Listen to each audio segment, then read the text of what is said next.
Good day, everybody. This is Jeff Dudan, and we are on the Homefront. And today we have Zach Tanner, who is the founder of Painter Bros. Welcome, Zach. Hey, Jeff. Thanks for having me, man. Yeah, man. Looking forward to it. We've been talking about this for a while. So Zach's story is one of grit, growing up in government housing, moving around every couple of years, finding his foundation in sports. He was a quarterback in high school, had offers to play in college, but after an ankle injury derailed things, he moved to Utah and jumped into franchising. He hooked up with somebody in another business doing painting, and then he said, I think I can improve on this model. And at the age of 19, started Painter Bros to help franchisees become real business owners and not just stuck inside of a painting business or running a job. And then he has been very successful in creating partnerships with Fortune 500 companies, a real feeder for his franchisees. There's a lot to learn today. Zach, welcome to the Homefront. Thanks, man. Great introduction. Yeah. I appreciate all that. Is all of that right? Yeah, I mean, for close enough. It's as close as it gets, as the memory can recall. Yeah, that's right.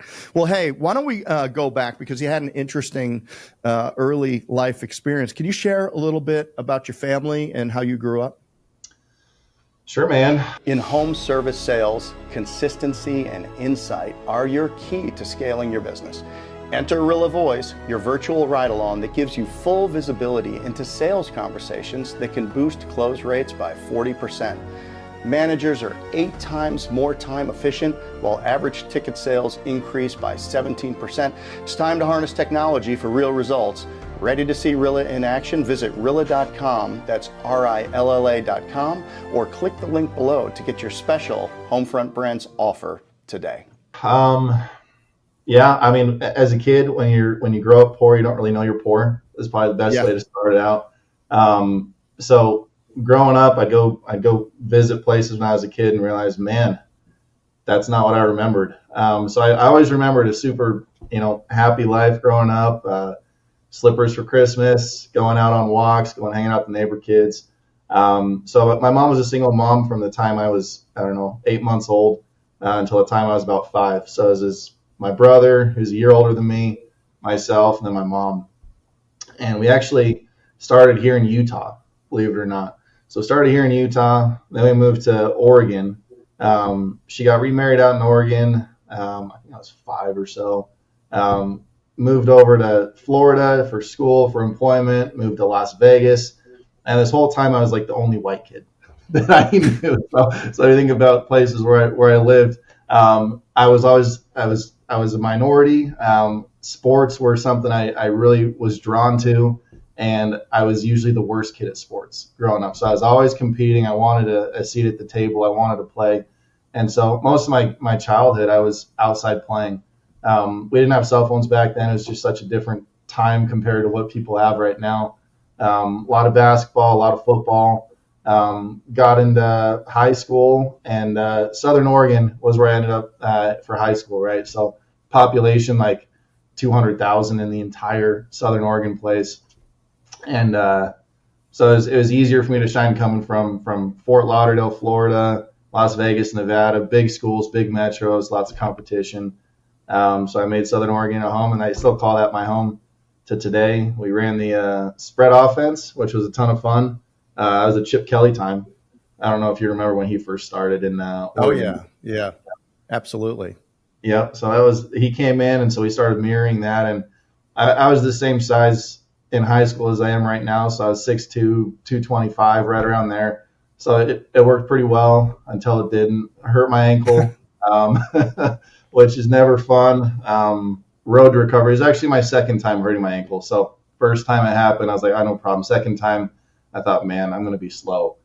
So I took a moment, kind of rethought life, talked to God a little bit, and decided it was time to change paths and bet on myself. So I moved out to Utah right after my football season was over. So I was 18 years old, football season wrapped up, moved out here, worked with my uncle's business partners at 5 Star Franchising. I guess the rest is history. After they sold to Dwyer Group, I parted ways, and yeah.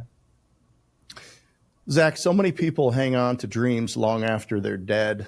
They chase around a vision of themselves that they had, but it's been clear for some time that it's not going to work out. You didn't do that. I mean, I'm sure you could have found a way to get your ankle rehabbed, and you could have gone to community college and continued to refine your skills, get your ankle back, and then take advantage of some of those other opportunities that you might have had to go play Division I sports somewhere. But you decided that there was a different path for you, and I'm interested to know what the factors were in that. Was it economic at the time, like you didn't have enough support to do that and you needed to pay bills, or were you able to really get a clear view, which would be unusual at somebody at that age, of, look, I know that here's one alternative path, but here's something else that I could also pursue, and then you were able to make a decision to pursue that. What was your thinking, and what led into those decisions that you were able to make?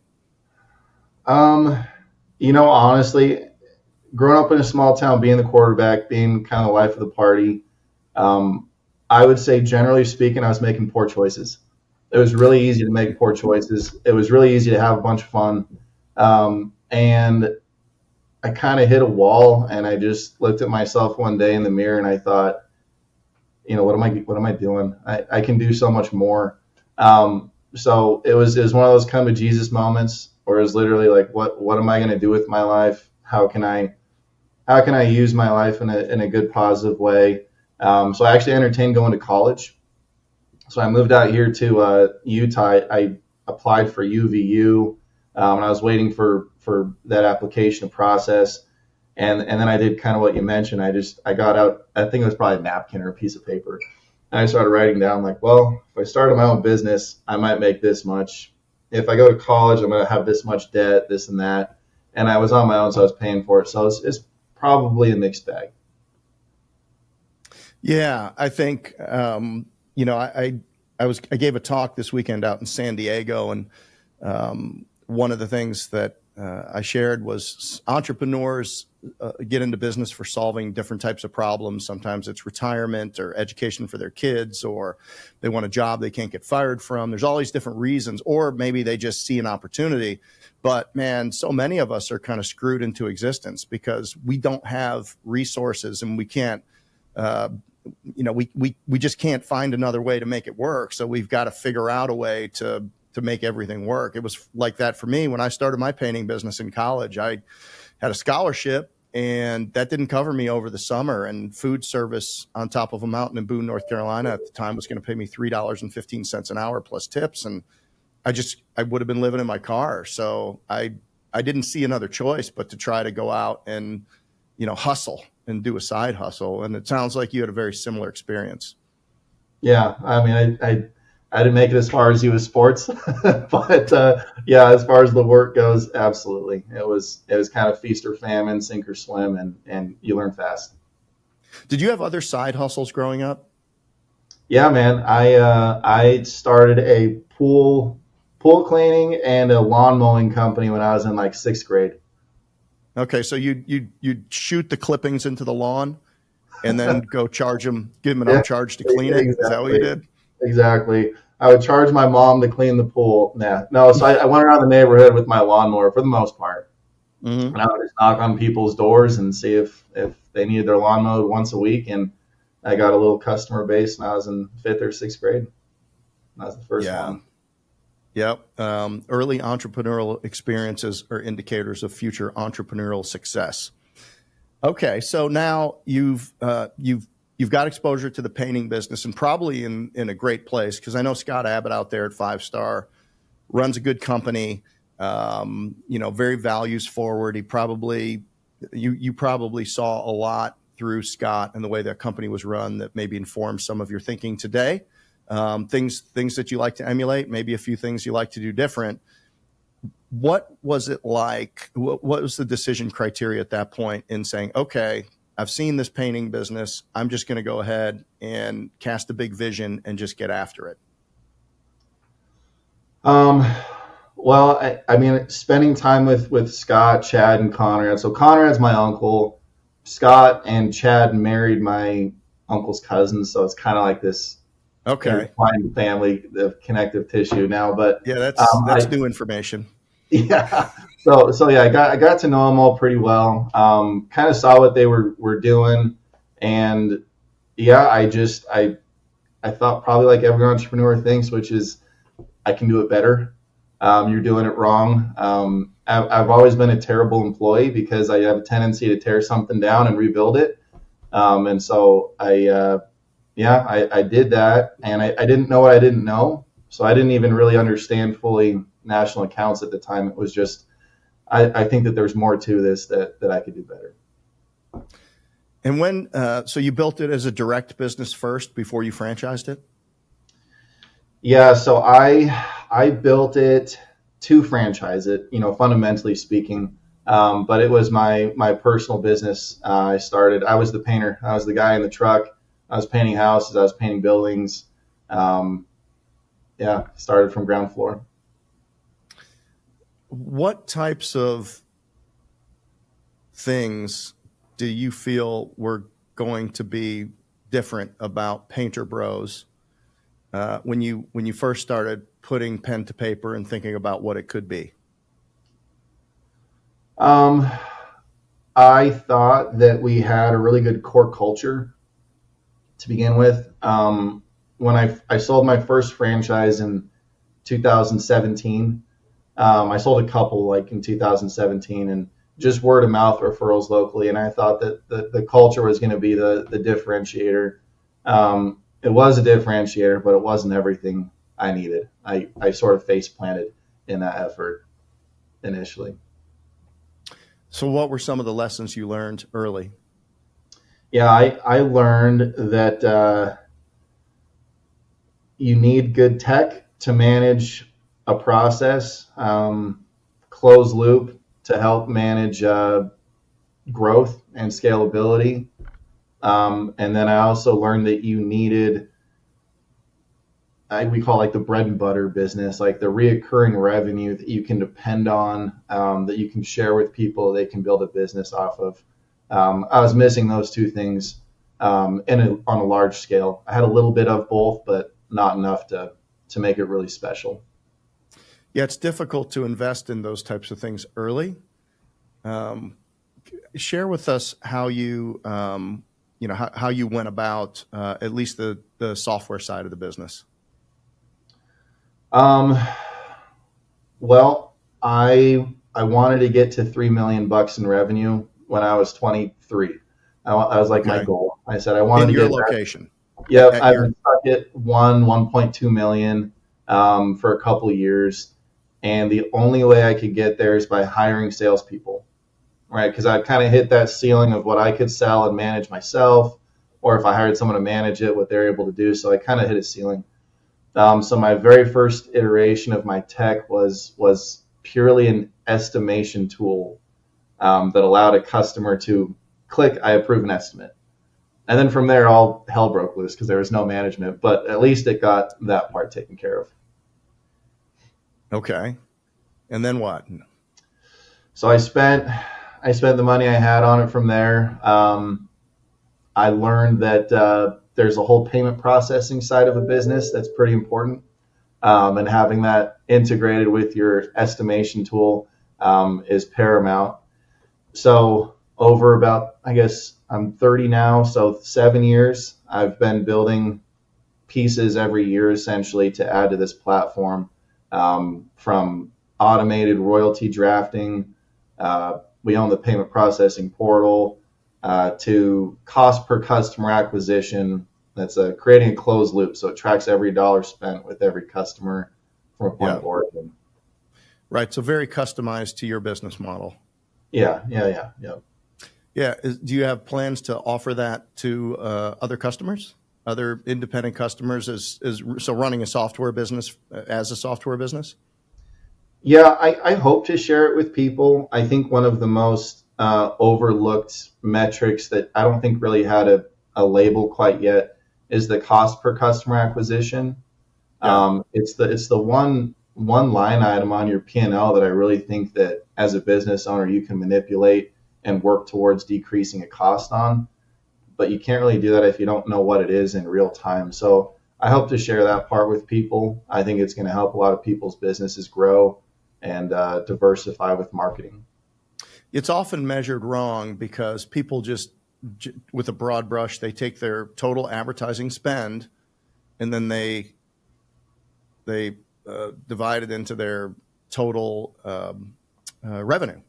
Yeah. Well, what that doesn't take into account is repeat customers and recurring revenue and things like that. A customer that you've acquired previously that now you're getting additional revenue from on an ongoing basis really shouldn't be in that calculation for new lead generation, things like that. So, getting the ability to get a true number, people are going to say, well, you should spend 8 to 10% of your revenue on generating customers. But if you're 50% referral based in terms of revenue or repeat customers, you're actually spending 16 to 20% of new customer revenue. And that's a big difference. And it drives different decisions. And then the other thing is, if people don't understand their true cost of customer acquisition and they don't understand the different value of the different lead sources in terms of average dollar per lead. And so for every lead that's generated from this particular type of lead source, on average, what do we convert into business? So that's for me, that's one of the core metrics is average dollar per lead. And you can only get average dollar per lead if you get accurate data on basically what it costs to drive customers from those different types of lead sources. So it really, if you're unclear about which advertising dollars and marketing dollars are working, then it kind of gums up the entire calculation. And that calculation, in my experience, the conversion calculation of about 7 different things, all the way from lead through one proposal and the 7 steps in between, is something that I see small business owners, once they understand it, they're able to scale, because now they understand that if the machine works, meaning the work gets produced, the salespeople are being managed average dollar per lead. Now it's just about saying marketing is not an expense, advertising is not an expense, it's an investment. And if I generate twice as many leads and the rest of the machine doesn't break, I'm going to do twice as much volume. And then you got to look at the different mix of leads. So it's really this very simple math equation. Yeah. And I've watched business owners over a decade, and they'll be doing $1 million or $1.5 million or $1.6 million, and they'll be growing very slowly and incrementally, maybe a couple hundred, 300,000 a year. But when they get this and they've solved all the scale problems in their business, I see them go 5, 10, 15, $20 million. It's pretty amazing. And it's actually simplifying things, slowing down and reducing variables to go faster, bigger. It's pretty amazing. So that's a lot of the coach. We're getting ready to have our second homecoming here at Homefront Brands. Oh, and nice. We'll have, it's our second annual meeting. We had 265 people last year. We're expecting about 475 at our second meeting. Man, this is a company that's 3 years old, 5 brands in the market, number 6 launching next month, number 7 under contract, launching in the second quarter next year. And it is very easy for us to get incredibly complex and confusing around things. So, my entire 90-minute State of the Union is going to be around clarity, simplification, and understanding, what each person in the room needs to do to be doing just the right things and nothing extra. So anyway, I use a football analogy called "Don't Get Dirty Eyes." I don't know if you played any defense, but dirty eyes is when you're a safety or a linebacker or a corner. It's like when you're looking, if your eyes are in the right place, reading the right keys, it'll bring your feet to the right place. You'll maintain your angles, your leverage, and your responsibilities. If you get dirty eyes and you get caught peeking in the backfield when it's man to man, or you get fixed on an under route when it's a zone and you're really not reading the quarterback, then you're going to be in the wrong place and you're going to lose. So I coach our franchise owners to make sure that they don't get dirty eyes, hanging out with the wrong people, looking at the wrong things, reading the wrong metrics, focusing on things that are not going to help them grow. So it's, hey man, all life translates back to football, in my world anyway. Mine does too, man. I say the same thing. whether you're putting people in winning positions in a company. And I always tell people, are you going to put a lineman as your wide receiver? You got to put someone where they're going to be the most successful. And yeah, I love the football analogies. I think you nailed it with some of the things you were saying, especially based around simplifying something. It's really basic math when you break it down and just focus on the little things. I like that. Yeah, man. First things first, second things never. Zach, what would people say your leadership style is? Gosh,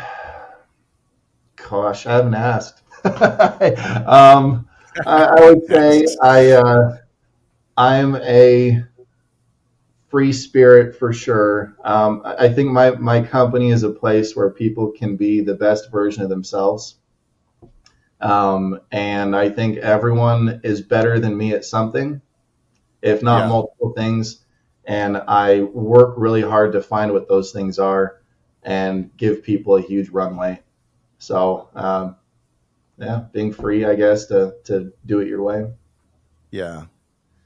Yeah, man. Give people a huge, I'm like, you give people a huge yard to run around in, but it's undergirded by your values. So what's in, what's out, what's tolerated, what's not. The boundaries of the fence are things we run scaling up. I know a lot of companies run traction. We're scaling up, more of a Vern Harnish strategy method, but everybody knowing their numbers, everybody understanding what the priorities are this quarter. We're actually, I don't know, I have never heard this, but we publish by brand our rocks, which are 90-day goals, to our franchise owners that we do at the home office. So, because franchise owners are like, I'm having this experience, I still need this to be fixed or better. So it's important that, like, if you're truly radically transparent, you could be no more transparent than saying, this is what we're working on this quarter. These are our rocks. And do you agree with them? Do you not agree with them? But like, this is what we're working on. So they can basically take that and so say, okay, so they're going to be addressing these things right now. And, some of these other things, maybe it's going to be in the next quarter, but, we're radical transparency, whether it be in the numbers and the dashboards. I mean, we'll create a dashboard and maybe, the performance numbers may not be flattering, but at the end of the day, we have to push them out into the marketplace, into the franchise owners, because it's the same way that Elon Musk launched rockets. I mean, he would launch rockets. He knew that he needed to launch rockets every day or even every hour to supply Mars. So my son, who is all bought into this stuff, he would, every few weeks, he would bring me a video and show me of a rocket taking off and then just going bananas and exploding. And I'd look at him and I'd say, are there people on that one? He'd go, no. I go, okay, good. But I mean, what he was doing was he was failing fast. Elon Musk was just saying, we're going to learn from our failure. So let's fail as fast and as often as possible. And it's the same thing. Like, if you truly can develop trust with your franchise owners and they believe that everything that we're doing is with the best of intent and in their best of all towards their outcome, it's, I am hyper focused on our franchise owners achieving the outcomes that they have worked for, that they deserve, and maybe even better than they thought. But to do that, to go fast with that, we got to have trust. You can't be managing like, okay, we're pushing this dashboard out.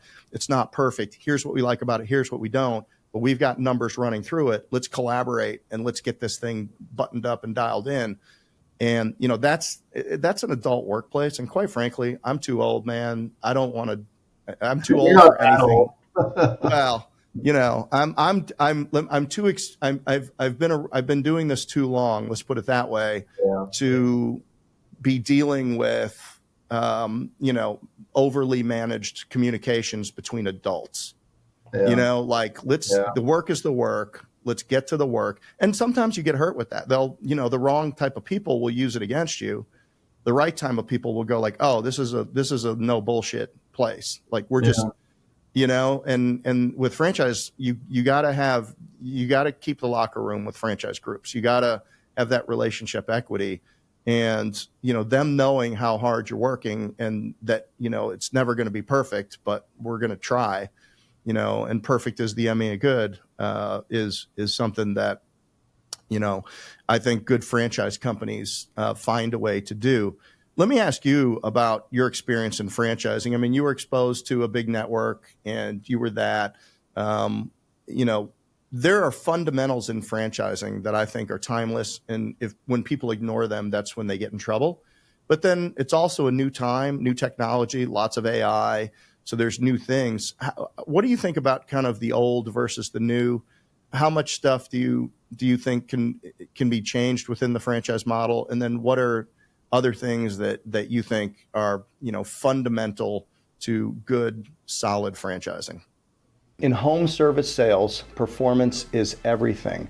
Meet Rilla Voice, your virtual ride-along. Just like elite athletes thrive on feedback, your team can too. Rilla captures every conversation, delivering real-time insights that drive action. Success isn't left to chance, it's measurable and repeatable. Ready to take your team to new heights? Visit Rilla.com, that's RILLA.com, or click the link below to get your special Homefront Brands Rilla offer today. Oh, I like the question. First of all, we say something in my office. We say, compared to what? Whenever someone has a good idea or has something that they think about, the number one follow-up is compared to what? And so I like the question. So I think that tech and some different levels of AI are changing the landscape in a big way. I think that automating data creation through KPIs is huge. I think that that's something that really wasn't there the way it is now. I also think that the needs of human beings have changed and evolved over time. Okay. There's a new generation of individuals who've taken different seats who feel appreciated in different ways. And so 98% of my business is B2B.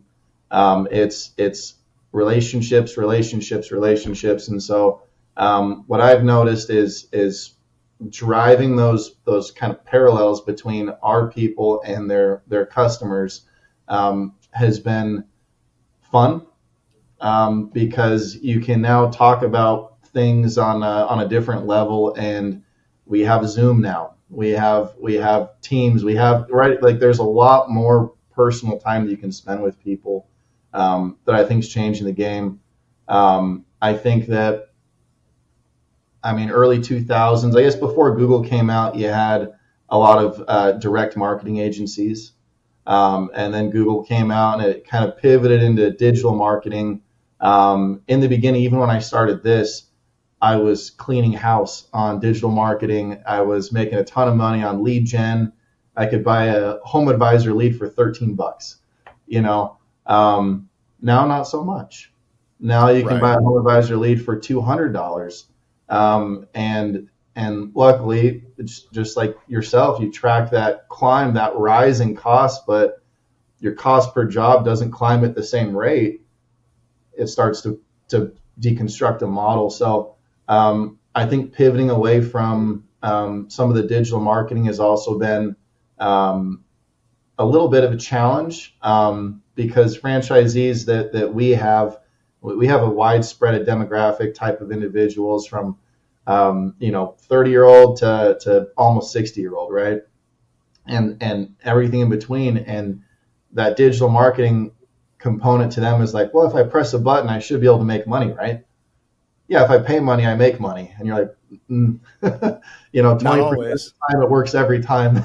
So it's I don't know. I've had a lot of fun with it, getting to know people, and the world's changed. The landscape's continually changing. There's a subset of careers and companies that make money in an upturn. They make money in a downturn. They make money whether you make money or you don't make money. And one of those is lawyers, right? If everything's going great, they've got lots of work. And if everything's going to shit, they've got lots of work. If you're signing new deals, they've got work to do. If you're getting in lawsuits, they got work to do. So they're billing no matter how your business is changing or performing. But the other one is really, it's the digital ad platforms. It's Google, it's Facebook, it's Instagram, it's TikTok. Like can you imagine if all you had to do in your business is walk in one day and say, I'm going to tweak this algorithm just a little bit, and people are going to there's going to be a bump of, $400 million that's going to get spent by advertisers before they figure it out and trying to figure it out. And that's just going to be more revenue for us. And the customer's getting less value for it. They're getting less value. They're getting no more value. The ad cost is going up where everybody's trying to figure it out. And then all the consultancies around it are making money too, because everybody's calling each other to try to figure out how to do it. And all they did was, they just changed it just enough. So, Yeah. think about that. Like that is, and by the way, they have our eyeballs that we need. Yeah. So, I had a great business coach, and he shared, one of the things he said with me that stuck is, your job as a CEO and as a leader is to constantly be disintermediating any intermediaries between you and your customer. So, if you can get customers directly, and you're not having to go through a broker, a consultant, a Google, an ad agency that's placing ads on an ad platform, or a third-party lead generator like Home Advisor, Angie's List, or those types of things. Like those are people that are extracting heavy tolls on your customer acquisition journey.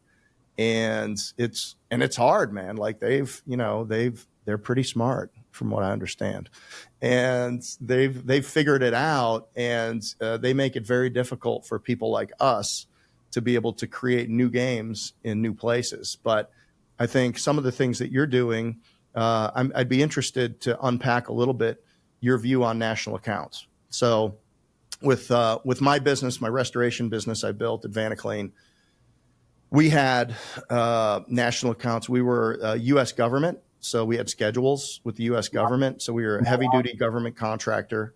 We did a lot of that. And then we had big box retailers where we handled emergencies for huge contractors, insurance companies. So we did have a lot of national accounts. That being said, it was always, we did everything we could not to middle our franchisees and have to do anything for that, because then there's a toll to pay there. So, and sometimes you're forced to, and it's the best way for it to work. But, generally I liked franchise owners keeping as much of the margin as they could. I'm interested to know what you've learned about national accounts, because I know it's a big part of your business and you've been very successful with it on behalf of your franchisees. Yeah, man. It's a big question. To rewind a little bit, I've been building this part of the business for about 7 years. And I started working for companies like Jones Lang LaSalle, CBRE, Cushman Wakefield, MCOR. And what I noticed all these companies had in common was they weren't doing millions or hundreds of millions. They were all doing billions. And I thought, there's a lot of money in national accounts if these guys are all swimming in billions. So I understood their kind of org charts on a level. During COVID, they all went into extreme panic mode because no one wanted to work for them. And we got super popular. And so I learned a lot really fast, learned how they managed accounts, learned the customer acquisition side of it, the biz dev. And I thought to myself, and most people don't know this about the business, but I thought to myself, why not just franchise the account management side of the business? So most people think that I get national accounts and I just send the work down to franchisees to do, right? That kind of seems like a no-brainer, but what I actually do is I connect franchisees to manage their own national accounts.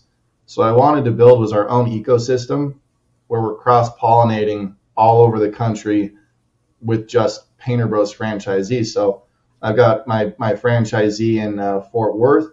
I'm flying out there next week. He's onboarded with a bigger company in the dollar tree range, I guess you can say, nationwide. And so he's running the Dollar Tree account for us. And he's sending that to franchisees all over. I've got a franchisee in Denver who's running the federal accounts. He's sending that all over. My personal franchise I own, we run a few larger ones as well. And that's really the fundamental core of the business is franchising account managers to run a national account and leverage the franchise platform for execution. And so, yeah, that's generally it. And then you've worked out the economics and people seem happy with it. Yeah. I mean, it's you can always take as much as you can try and take, or you can come to an agreement and say that, hey guys, this is going to be our price book, our pre-agreed upon pricing for X amount of years, and let's make the most of it, and let's make sure we maintain relationships, and that's really what it's about. It's relationship maintenance, doing what you say you're going to do, being the same guy tomorrow that you are today, and the wheel keeps going around. Nice. Yeah, and I think, one of the things about national accounts, because national accounts are very attractive to prospective franchisees. They like to see the big names, and they've got work with this company and that company and all of that. So it actually helps to attract quality franchisees to the system. On the other hand, you got to decide what kind of lions you want in your system. Do you want zoo lions, right, that are going to sit there and they're going to growl at you until you until you slide a steak under the door, or do you want hunting lions that they'll eat, they'll be opportunist and they'll eat, but like when they're not being fed, they go right to hunting mode and they don't complain much about it, because one of the things that happens, and we did see it with us, when we would have a lot of national accounts hit a franchise owner that was brand new. So for the first year, they were just doing national account work. Well, when that project was over and it was the end of that national account, they had not learned how to hunt. They hadn't done the exercises of going into the marketplace and with their origin story well rehearsed, meeting the 100 people that they need to know that are going to turn into 20 customers, referring them business on a regular basis, 1 or 2 jobs a month. I mean, in our business, you could, back with the restoration business, 12 referring partners of a certain categories could give you $1 million business for, you don't need a lot of people. You just need the good ones that are consistently, you can work with and that are consistently be giving you opportunities and putting you into jobs. So, it's always interesting. You don't, while franchising is a distributed network for the production of work, that's what we are. So we do need lots of locations here at Homefront Brands. And we do need, because once we have national coverage, then we can hold ourselves for national accounts. Our temporary walls business is particularly collaborative between the franchise owners in this, because we're working for builders like you are that are doing, major contracts and all that kind of thing. So we actually created a technology environment, a CRM that they all share. And nice. you're able to, yeah, man. So they're all in it. So it's like they're all 70 different salespeople inside of that, but everybody has visibility across the network. And then, we've just got the math worked out, how it works, wherever jobs land and what the deal is. And it's going exceptional. Again, radical transparency, like give grownups all of the information and the tools they need to be successful, and they'll figure out the game. If you make the if you make the game stupid or confining or what happens is then the model doesn't get velocity. You really need to take all of the friction out of the process so people feel trustworthy and incentivized to go out and make great plays, and they can trust that wherever the play happens, that the right thing is going to happen. So again, it's not easy to do. It takes for us, it took a little bit of, it was a really interesting rethink about national accounts based on our first experience running national accounts for authentically and building that business. So I noticed in an article, Zach, that you mentioned something about pre-developed markets. What does that mean? So in markets where we don't have coverage per se with franchisees, we self-perform. So like in the Midwest this year, I didn't have franchisees in Missouri and in Kansas, Nebraska. And so it turned into self-performing. And so I think this year maybe did $3 or $4 million of revenue without having franchisees in those areas. And so we do that kind of all over the place. And so that when franchisees do plug in, I would say somewhere between 80 to 90% of the time, they have their first job scheduled before they've come to training, and their very first job is a national account job because we've already been doing work in that area. Awesome. Yeah. Yeah. We did that as well. And Nice. it was very powerful. You know, we have a big long-term national account going at this VA hospital or this medical facility, and it is in the market that you're looking for. You have to be careful with earnings claims. You can't promise them any kind of revenue. So we didn't, Yeah. you know, we actually in our sales process, we never talked about the national account piece.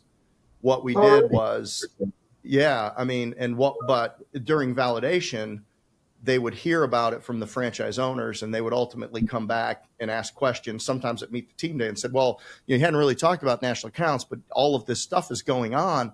We'd be like, look, you know, yes, national accounts are a great thing, but, you know, the very highest percentage jobs, the ones that are going to keep you safe and build a great business, are the ones that you get in your local market that you source directly.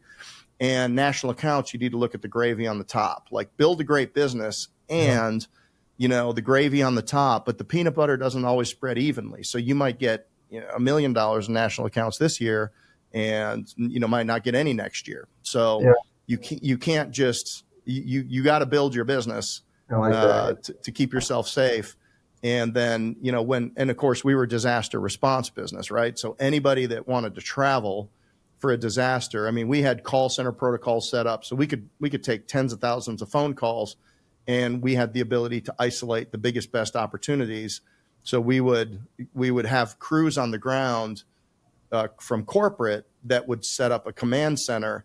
And then as the franchisees would come in, they would take work orders and they would go out. And then we had the mechanism inside our franchise agreements that of disasters that met certain requirements, the territories would open up for 30, 60, 90 days, and then we would declare it closed. So the local franchise owner doesn't, you know, because by the way, I mean, if you get run over by a hurricane and you're a $2 or $3 million business, and now there's, you know, $6 billion of work to do, you can't do it all. So, you know, we would let people eat, but we also, you know, we would turn the pineapple upside down and we wouldn't let them overstay their welcome. So it's, you know, you can't set up a shop in somebody else's territory, but you can certainly come and we would manage those things. So those were other unique scenarios that are unique to the disaster response business that were fun and profitable for the people that were willing to show up and do it.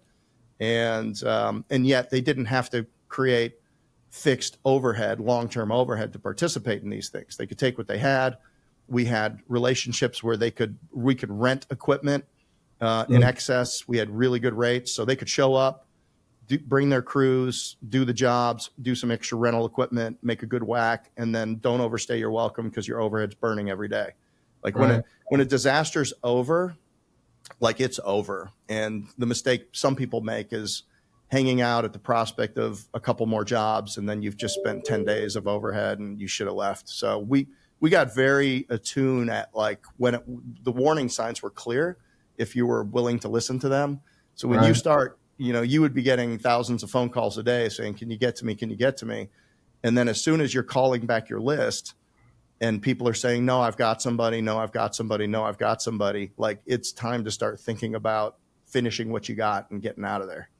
Interesting.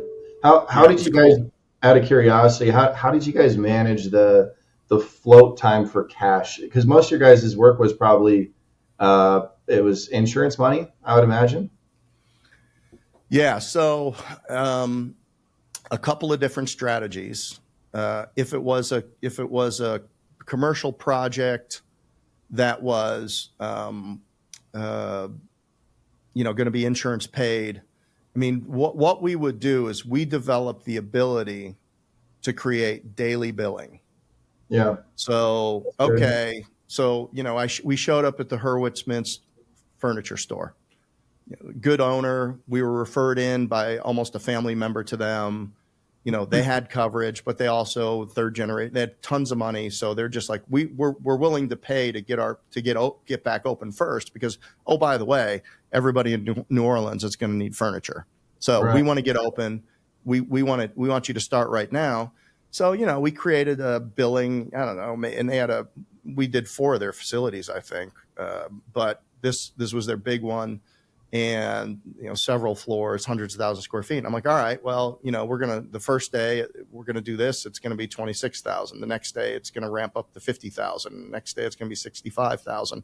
And we would just build a 7-day rolling budget out of what we were bringing in and say, this is what it is. So, we need a check, and we would get checks, maybe we would get a startup check, and then we would reconcile the bill and present it to them and say, this is what actually happened versus the budget. So we're only billing you for what happened. And then if you're upfront with people like that, they'll pay you. If you're going into a residential place, it might be like, you've got to give me a deposit and pay me when we pull off the job, but we will give you all the insurance paperwork that's required, but we're not going to be chasing around your insurance company for 120 days to get paid, because you will run out of cash. Now, Now that was our recommendation to our franchisees, and you do the best you can with it. For us, with some of our corporate stuff, we would get into, the government stuff in particular. It's not going to work that way. They're not going to be writing you checks. They're not going to have an adjuster writing you a check on the hood of a car. I've gotten a $500,000 check on the hood of a car. That's to awesome. Start up a project, and it's just like, okay. But we had a relationship, but still, we had a 1-page signed work authorization, and we, some rough estimates of the cost. And they said, all right, well, $500,000 get you started. And the guy whipped out his checkpope and it was the $500,000, and we got after it. But we would end up carrying some pretty corporately for us, our work. There would be different circumstances where, we've had receivables as high as like $4 million, from a storm event. And you're paying, right? By the way, you're paying food trucks. You have a 55-gallon drum full of rice, a 55-gallon drum full of chicken. You are feeding hundreds. We would have 800 people working in a day sometimes, and you had to feed them. You had to keep them safe. You had to outfit them with PPE and protective equipment, and you also had to have somewhere for them to sleep. So all of those things, running a disaster was like running a military operation. It was a blast, and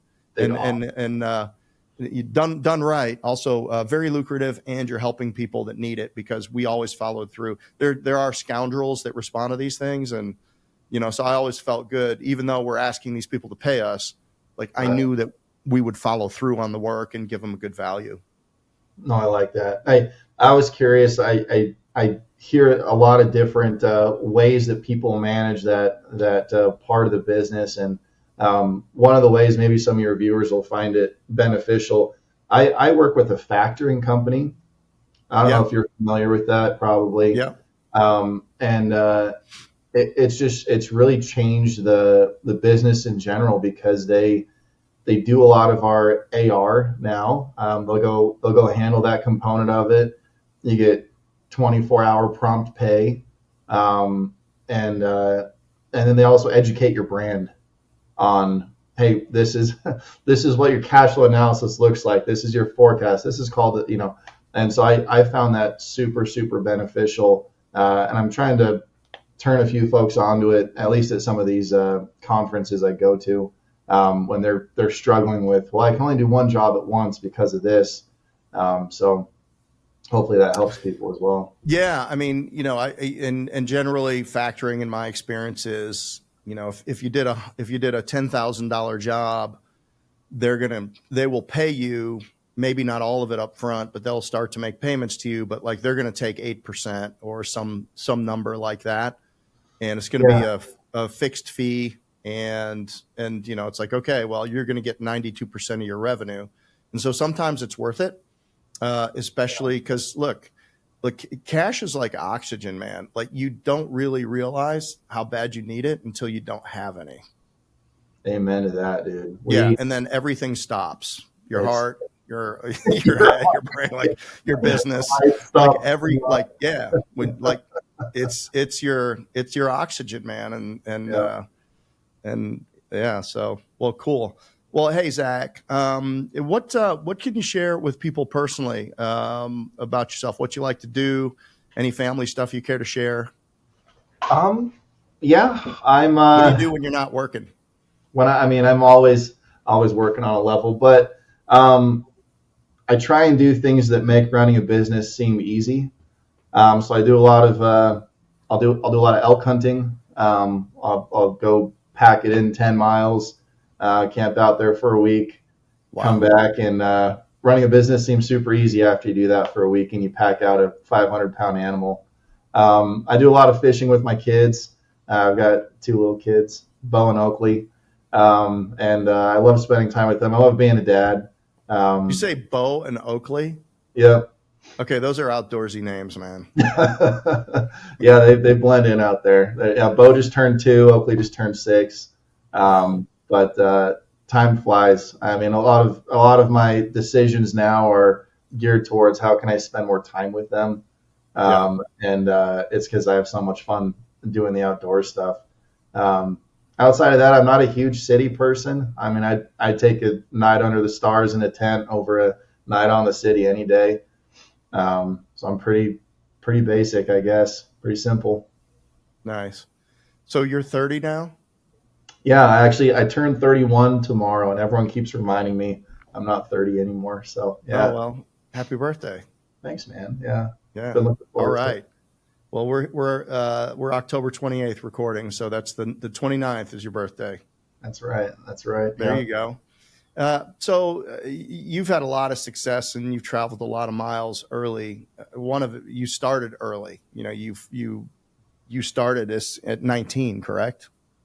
Yeah. Yep. So you have the experience now of building a very successful business, both direct and inside of the franchise space. By the time you're 30, what will be, and this business is going to run its course. You know, you might run it for another 20 years. You might run it for another 5. You might merge it with somebody. Like, there's lots of different options for people that build good, stable businesses with great franchisees to give the franchisees more opportunities. And so you've put some cards in your hand now, and you've got some optionality on how you play it.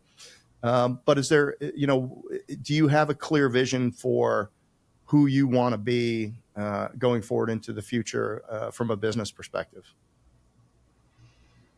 I mean, fundamentally, I'm always just going to be me. But the me side of it, I want to leave a lasting impression on I think the economy. I guess I think that with painting and national accounts, that was a big step. I get a lot of phone calls of people saying, "Man, that's really cool. You've opened my eyes to doing this and that." I felt good about that. I think the next big thing I want to do is reverse engineer the outflow versus inflow of digital marketing and customer acquisition. I've got some pretty cool things in the pipeline right now that I think is going to be really good for blue collar America. Is probably the best way to say it. And so, yeah, I think the next thing in my life that'll be a big step is that. Awesome. Well, fantastic. I know that you will do great things with it. I've got a last question for you here, Zach. If you had one sentence to make an impact in somebody's life, what would that be? Just be yourself. Just be yourself. All right. Yeah, it's hard to do, isn't it? When everybody is when you're trying to manage yourself to other people's expectations, you end up living other people's dreams, and it never works out. Amen. Yep. All right. Well, this has been great, brother. Anything else you that I missed?